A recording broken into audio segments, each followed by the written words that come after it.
美国已经偷龙转凤了。如果你被这些烟雾弹迷惑了，你将会错过最佳投资机会。什么意思呢？美国的资本家到底在想做什么呢？难道他们把小学数学题算错了吗？就是今天你拿着100万，现在美国银行呢可以给到你接近5%的利息，而欧洲的银行呢就只能给你2%的利息。那么你会把你的这100万存在哪一家银行呢？很简单嘛，就是你存美国，你每年可以拿到5万的利息；你存欧洲呢，就只能拿到2万。这里面是不是就相差了3万啊？就是你同样都是什么都不做，只是把这钱存在美国的银行，然后你就躺着，你1年之后呢，就可以让你多拿3万去花了；10年呢，就可以多拿30万去花了。所以正常的人是不是都会选择把你的这100万存在美国啊？也就是说，正常的情况就是，只要你美国的利息比欧洲高，那么大家就会把手上的欧元换成美元，然后存进美国的银行去赚利息嘛。所以当大家去卖欧元换美元的时候，欧元是不是就会贬值了？美元是不是就会升值了？而现在美国的利息呢，比欧洲的高了接近1倍啊。同时，今年的欧洲还不断的把利息降低，美国呢还维持着不去降息。那么美元应该对欧元就升值了不少，对吧？结果你一看，美元不但对欧元贬值了，而且还贬值了不少，今年就直接贬值了12%。也就是说，虽然你美国的利息比较高，但全世界宁愿只拿欧洲2万的利息，也不要去拿你美国5万的利息。为什么呢？很简单嘛，就是他们看到美国的危险比3%的回报更可怕。比如说，第一就是觉得你美国的银行不安全了，随时呢都可能会倒闭嘛，所以我宁愿不赚你的钱，我都要把钱转移到欧洲去。第二呢，就觉得你美元不安全了，比如说你美国自己那些最有钱的资本家，什么巴菲特、达里奥啊，还有高盛、摩根、花旗都在说美元都要下地狱了，就你国家那些大人物都在唱空美元变废纸了。那么我是不是就只能把美元换成欧元去避险啊？不管是什么原因呢，反正结论都一样，就是你美国不行了，要崩盘了，所以钱呢才会逃离你美国。真的是这样吗？大家好，我是扫地僧。就你会觉得很奇怪，如果钱真的逃离美国的话，那么美股为什么还可以在股灾之后反弹了呢？也就是说，美元好像并没有在美股上面抽走啊。那么美国的房地产呢？也没有出现暴跌嘛，所以唯一的解释呢，就是美元是从美债抽走的。因为你看嘛，这美债 ETF 今年呢再进一步暴跌了10%了，所以网上很多人都会得出一个结论，就是美债不行了，大家都在担心你美国欠的钱越来越多，还不起钱了，所以就把美元转移到欧洲。那么问题就来了，如果美元是从美债抽过去欧洲的，那么这些钱是不是就应该会投资到欧洲的债券上面呢？因为美债是安全资产嘛。就今天你是一家基金经理啊，你手上管理的钱呢，是必须要有一部分放在一些安全资产上面的，安安稳稳的收取稳定的回报了。所以今天你虽然不去买美债，但就算你要投资欧洲，你也要把美债的钱配置到欧洲的安全资产，也就是欧债上面啊。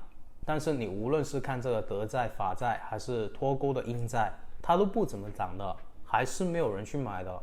也就是说，并不是因为欧洲的债券比美债吸引，所以钱呢才被抽过去的。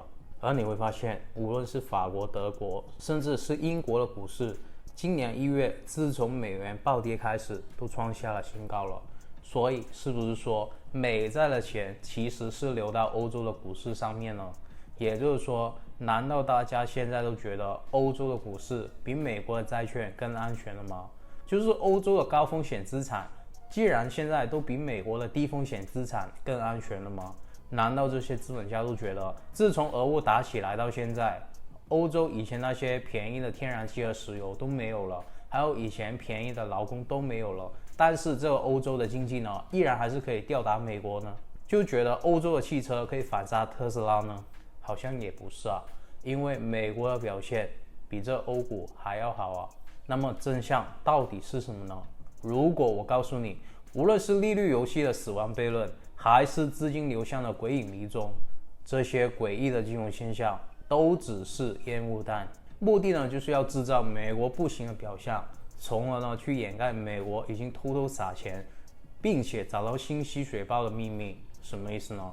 如果你不想要成为这一场局的牺牲品，甚至希望可以透过这个机会来跨越阶层的话，那么你可以订阅我的频道，因为你预期我后续会给你更多的资讯。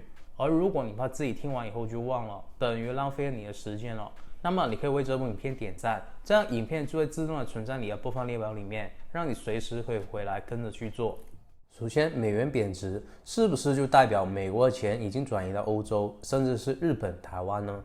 当然是啊，大家都在卖美元，美元才会贬值嘛。但问题来了，今天我想让美元贬值个10%，我需要花多少钱呢？很简单嘛，我们看5月的时候，台湾对美元2天呢就升值了10%了。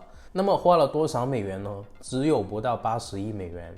而之前的影片就讲了嘛，台湾的寿险公司呢是拿着6000亿美元资产的。那么如果说这6000亿的美元资产因为汇率贬值了10%，那么还剩下多少钱呢？5400亿嘛。也就是说，只需要花80亿美元就可以让台湾的寿险公司亏600亿啊。那么如果台湾的寿险公司不想要亏这600亿，可以怎么做呢？就是不卖嘛，等汇率涨回来嘛。因为80亿都可以让美元贬值了10%了，如果他们还去止损，把这6000亿的美元资产都卖了，然后换回台币，那么汇率不就跌得更惨了吗？这样呢就会亏得更多了。所以简单来说呢，美元贬值10%的那2天，其实只有80亿美元是流了过去台湾的，但台湾被困在美国的钱呢，却有6000亿美元。而欧洲呢，4月的时候呢，大概流进去了300亿美元左右，然后欧洲就对美元升值了10%了。但只是欧洲啊，不算英国的话，却拿着1.6万亿美元的美债。如果算上欧洲其他国家在美国股票之类的投资呢，这个数字还可以翻1倍。所以也一样嘛，只需要花300亿美元就可以锁住欧洲几万亿美元的资产。那么美元的贬值真的是代表钱从美国流走了，大家都在逃离美国了吗？各位，真相是什么呢？美元是从美国流出去，没错，但流出去的钱并不多，美国只是花了一点钱就可以让美元大幅度的贬值了，然后这样反而可以防止欧洲、台湾他们卖掉自己手上的美元资产，让他们之前投资在美国的钱都被困在美国回不去了。简单来说呢，就是用小钱困住大钱嘛。而且你看，全世界买的呢都是美债，而美债都跌了多少呢？现在卖的话，不但会亏掉汇率，还会亏掉美债下跌的钱啊。这个也就是说，现在大部分地方他们投过去美国的钱，其实反而都是被套牢了，都被困在美国了，并没有从美国大量的撤走。美元贬值呢，流出去的都只是小钱。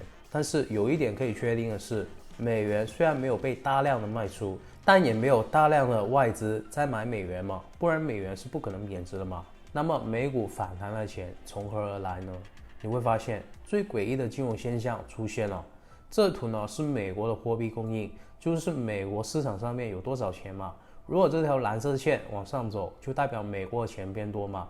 如果这条蓝色的线往下跌，就代表美国的钱变少了嘛。比如说22年的时候呢，美联储就缩表嘛。缩表你这样去理解，就是美联储把市场上的钱都收回去了，那么市场上的钱变少了，所以这条蓝色线呢，在22年的时候就往下走了。但我们看，在23年，美国几家银行倒闭了之后呢，这条蓝色线却居然开始掉头往上走了。最重要的是，这条蓝色的线还涨到了现在。也就是说，就算当时美国的什么硅谷银行倒闭了，就算当时的美联储还在缩表和升息，就是不断的在市场上面把钱收回去，就算现在的美元汇率贬值，钱往外流走了，但美国市场上面的钱却反而越来越多，而并不是大家想的美国现在缺钱了。为什么呢？很简单嘛，因为华尔街把他们的杠杆不断的加大了。比如说摩根呢就把这个杠杆率从9倍提升到11倍，高盛呢就把杠杆率从10倍提升到13倍。什么意思呢？杠杆率越大，简单来说就是他们借的钱越多嘛。今天你拿了100万去买100万的房子，那么你的杠杆率就是0嘛，也就是你没有借钱嘛。而如果今天你拿100万去买1000万的房子，你是不是就跟银行借了900万？那么你借的900万就是你本金100万的9倍嘛，所以你的杠杆率就是9倍嘛。那么如果今天你赚钱了，你手上的钱从100万变成200万了，那么你去借9倍杠杆的时候呢，你是不是就借了1800万？你以前手上只有100万，你能借900万，你现在手上有200万，你就可以借1800万。而如果你不但手上的钱变多了，你的杠杆率也变大了呢，就是说你现在拿着200万的钱，你去借10倍的杠杆，你就可以借到2000万了，能听懂吗？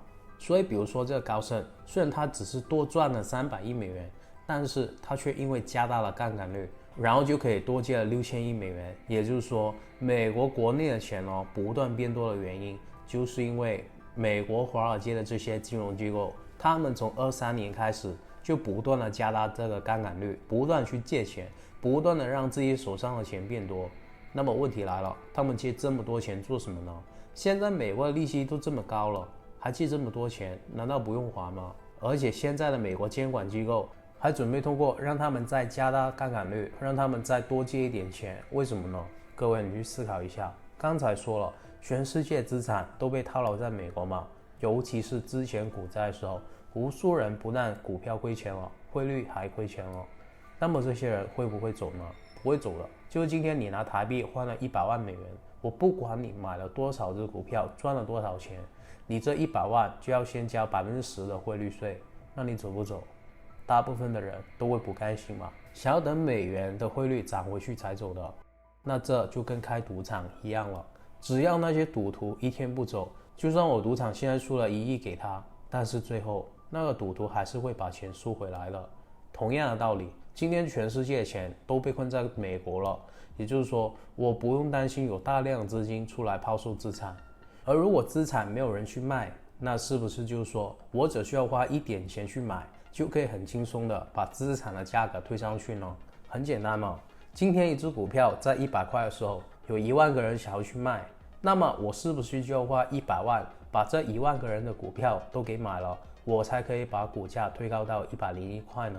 但是如果现在股票100块的时候呢，只有10个人想要去卖，那么我是不是只需要花1000块就可以把这10个人的股票都给买了，然后就可以很轻松的把股价推高到101块呢？所以现在想要卖股票的人越少，我推高股票要花的钱是不是就越少了？为什么今天华尔街资本都在增加杠杆率呢？为什么他们4%、5%的利息这么高了，还不断往死的去借钱呢？就是因为他们找到一个回报可以大于4%、5%利息的赌场，也就是美股嘛。所以美元贬值的时候呢，美国的钱变多是事实，华尔街在增大他们的杠杆率也是事实，而美股反弹的时候呢，不需要很大的成交量也是事实啊。这是不是就代表华尔街在借高利贷，然后去买美股呢？所以趋势不是说今天我们看到什么资产在涨，就代表市场上的人在看好这个资产。我们看的是资金的流向。比如说港股之前连续跌了4年，被誉为珍惜生命，远离港股嘛。但如果你从今年年头开始去买港股的话，港股的大盘就涨了30%了。我们从去年开始布局的小米，从20多块涨到了现在60多块了。为什么？就是因为资金再一次大量的流进去港股，资金流进港股，那这个就是趋势嘛。而美股呢，如果你是今年年头开始买的话，现在美股呢只是涨回原来的水平。所以我想要说的是，同样是经历过股灾，经历过反弹，但港股却可以不断的创下年内的新高，其实就是因为资金的流进，我们就叫做趋势。趋势有什么用呢？就是提高我们赚钱的胜率，让我们容易一点赚钱嘛。赚钱有容易的，有困难的，都是可以赚到钱的。我只是选择容易的，但并不是说美股就没有赚钱的机会，只是没有那么容易。能不能听懂这个区别呢？然后你去思考一下，如果一只股票你买它失败的概率是99%，你要不要投呢？大部分的人都摇头了，对吧？但为什么你不去问一下，你投这只股票亏钱的话会多少钱，赚的话赚多少钱呢？如果今天我投100只股票，有99只都亏钱了，但每一只我只亏1万，我是不是就亏了99万？但只要我有一只赢了，我就可以赚1000万，那么我最后是不是还赚900多万了？所以我亏了99万，是不是只是我投资的成本呢？所以胜率是很重要的，但赔率也同样重要。我们的方法简单来说，我们去赌会不会下雨，但我看到乌云了，所以我不但知道有60%-70%的概率会下雨，而且如果我猜对是下雨的话，我赚就赚你100块。但如果那30-40%的概率让我猜错的话，我会只是亏1块给你。长期来玩这个游戏呢，我只会输少赢多。这样看上去我是在赌博，实际上我却是在做投资。所以我们不需要学太多投资方法，我们只需要有一套方法和系统，可以贯穿任何资产，包括股票、黄金、比特币，甚至是外汇。所以如果你还没有学习过这套系统，我呼吁你赶快在影片描述上的第一条链接走进我们的股票投资班。而现在只要你订阅了，是我的粉丝了，这个报名费不用$100，连1分钱美金都不要，直接免费了。如果你做过之后呢，里面任何的福利都将会取消了。但美债呢，不会说美国国内的钱越来越多吗？但为什么美债价格还不断下跌呢？因为黄金已经成为了全世界央行第2大的储备资产了。什么意思呢？首先，美债是前几年开始下跌的。那么比如说我是中国，我买了很多美债，但是美债这几年跌得很惨，如果我卖出去的话，我就会亏钱嘛，所以我是不会卖出去的，我就拿着这个美债拿到到期为止，然后到期之后呢，就不再续买了。那么你美国就要连本带利的把钱还给我。但是如果说我把美元都卖了换成人民币，这样呢就会瞬间让人民币升值了，这样中国卖出去的东西呢就会变贵。所以中国并没有把美债套现的美元换回人民币，而是换成了黄金，然后把黄金运回中国，等同于以前囤美债，现在变成囤黄金了。而当越来越多国家都像中国一样去囤黄金，不囤美债的时候呢，黄金的价格就会涨了，美债呢就跌了。这也就是为什么我们前2年开始布局黄金的原因，因为那些国家不是在卖美债，只是他们的美债到期了，不再续买而已。也就是说，美债的下跌呢，不是卖家变多了，而是买家变少了。而且这些买家呢，都是国家级别的，不是一个基金机构可以去相比的。所以为了去填补美债的买家变少的问题呢，华尔街那些美债的一级承销商，他们是不能选的。当美债卖不出去的时候呢，这些承销商他们就必须要去兜底，不能让美债流拍了。所以如果他们不够钱去买，他们也必须要借钱去买。也因为这样，这些华尔街的资本家加大他们杠杆率的其中一个原因了，就是去兜底美债了。但刚才说了，华尔街现在借的是高利贷嘛，他们借钱的成本呢都要4%-5%了。如果他们还把钱拿去买美债，那亏不亏钱不知道，至少不怎么赚钱了。所以要填补一个国家不去当买家，就要去找到一个国家来当买家。一直以来呢，美国缺钱花，但美联储又不可以去印钱降息的时候呢，日本的央行就会去扩表印钱，然后把印出来的钱呢，以接近于0的利息借给美国资本家去花了。所以美股为什么一直以来牛市的时间比熊市的时间长呢？除了是因为美国各方面都比较强之外，更多的是因为他们有源源不绝的输血包啊。就是今天我不够钱花了，我需要钱帮我去推高股市，那么我就可以让日本去印钱借给我来花吗？也因为这样，日本印的钱虽然比美国还要多，但日本国内呢很少发生通胀了，就是因为印出来的钱都不在日本了，而是流了出去美国的资产上面。详细的可以看我之前这部影片嘛。所以一直以来，美债没人买的话，要不就是美联储自己印钱去买，要不呢就是日本印钱再借给你美国资本家去买。但是现在日本不但不再印钱了，而且还要把利息提高了。那先不说美债嘛，就最近几次，每一次只要日本升息，美股就暴跌，日元呢就升值。为什么？就是因为很多加杠杆去借日元买美国资产的人呢都爆仓了，他们为了还钱给银行，也必须要卖掉美国的资产套现来还了，这样美国的钱呢就会被抽回去日本。也就是说，日本不但不再为美国输钱了，甚至还可能抽走你美国的钱。那怎么办呢？很简单嘛，找一个新的输血包，也就是瑞士嘛。各位，瑞士最近已经把利息降到0了，比日本还低了。你知道代表什么吗？日本的新闻是这样说的：作为融资的货币呢，美国的基金公司选择用瑞士法郎换美元的数量已经超过日元换美元的数量了。简单来说呢，就是你日本去升息，对吧？那么我美国的资本家就不在你日本借钱了，我直接跑过去瑞士借啊。也就是说，瑞士正在取代日本成为美国新的数学包。那么很多人就会说，瑞士这么小的地方，真的可以像日本一样有那么多钱借给美国花吗？各位，很多人不知道，当你的财富达到了一个等级之后呢，你就会去瑞士了。为什么？因为只要你把钱放在那里，那么谁也动不了你的财富了。所以那些什么中东的石油王子啊，亚洲的那些暴发户啊，俄罗斯的那些寡头啊，甚至是各国的元首，他们都会把自己的财富存在瑞士这个最安全的保险箱里面了。也因为这样，瑞士其实保管着全世界1/4的私人财富。那么瑞士这个国家这么小，却放了这么多钱在里面，瑞士呢也没有那么多人可以借到这么多钱啊。所以这些钱呢，不是借给瑞士本地人去花的，而是借给全世界资本家的。而现在，如果日本生气了，我美国的钱哦被你日本都抽走了，那么我是不是可以从你瑞士借钱，然后来填补日本被抽走的这笔钱呢？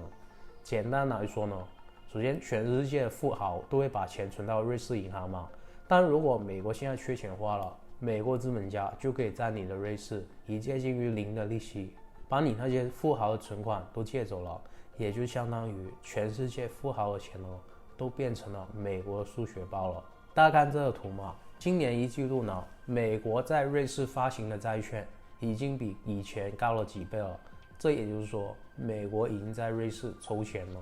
而且你在瑞士借钱，你还不一定要借瑞士法郎啊，你还可以直接借美元啊，因为全世界富豪在瑞士存的可能也是美元嘛。所以汇率的波动的问题呢就更低了。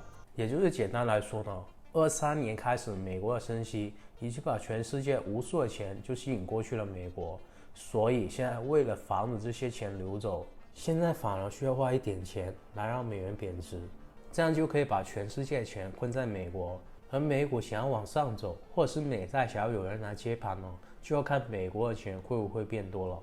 而美国的钱想要变多，靠现在资本家在借高利贷是不够的，最重要的是让美联储去扩表印钱，还有瑞士这个新的数学包能不能把钱抽到给美国。所以无论是巴菲特还是我们都一样的，我们都去布局其他的资产来存子弹，我们都在等美股现在在调整的时候可以出现一个方向的趋势，到底是跟我们之前的推理一样会崩盘暴跌呢，还是说调整结束之后重新的涨上去呢？而两者的结果都不会影响我们的行动，因为到时候我们就可以拿着在其他市场赚回来的钱重新去布局美股。对于巴菲特来说呢，美股是第一大战场，而对于我们来说呢也是的，只是火车快撞到我们了，那么我们是一定要先离场，保护好自己的本金。所以原则上巴菲特他是大户，我们是散户，我们的玩法和计划都是不一样的，但实际上呢，投资的策略都是如出一辙的。如果你觉得投资是你一辈子迟早也要学的技能，如果你还没有走进我们的免费股票投资班，那么你一定要在教学和福利下架之前呢，在影片描述上的第一条链接去报名了。而事情的发展是不是跟我们的推理一样呢？我们后续又会怎么去调整布局呢？时间关系只能在此结束。不过下一期你预期怎么样？很多人每周都在等这句话，将会是重中之重。好了，接下来我影片上架时间会更改一下，我将会在每周日8点30分继续的分享关于成为富人、企业家、投资家、达到财富自由的免费信息。如果你不想错过的话，我还是呼吁你订阅我的频道，然后打小铃铛，然后无私的把影片分享出去。我真心的祝福为这部影片点赞兄弟姐妹们早日达到财富自由。有什么问题呢？可以给我留言的。只要你们在我今天说的内容里面找到1-2句话是有用的，能够帮助自己的人生过得好一些呢，我就心满意足了。好了，我们下个礼拜不见不散，拜。